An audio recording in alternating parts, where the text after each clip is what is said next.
Robo-Bee. No, it isn't a sci-fi flick coming to a theater near you. It is a research project from a team of brainiacs at the Harvard School of Engineering and Applied Sciences. A robotic honeybee with itty-bitty synthetic wings and a teensy-weensy synthetic body, and a computer chip for a brain. But of all the insects, why recreate bees?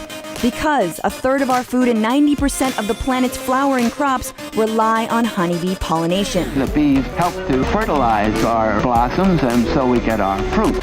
And for the past decade, honeybee colonies have diminished by an average of 20 to 30% each year. Why is this so-called colony collapse disorder happening? Many studies point to a specific crop insecticide that is used around the world. Enter robots, because they solve everything. In 2009, the National Science Foundation sponsored a team of Harvard researchers to pursue work in micro-aerial vehicle swarms, controlled by a central hive computer, kind of like a queen bee. And after 3 years, the first Robo-Bee took flight for 10 seconds.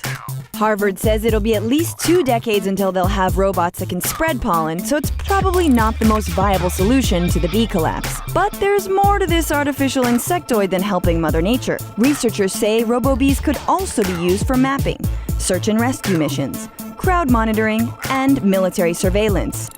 Big Bumble is watching.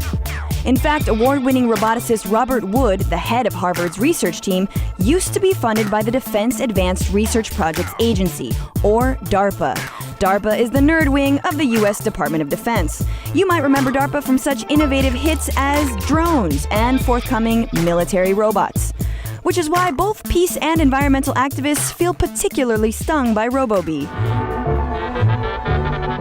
Greenpeace says instead of replacing bees with robots, we should change the way we farm. Is this the future we want for agriculture? A solution and a way out of the current industrial agricultural crisis does exist. It's called ecological farming.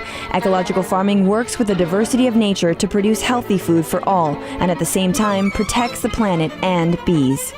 So, is Robo-Bee the key to the planet's future? Or is all this just one big honey trap?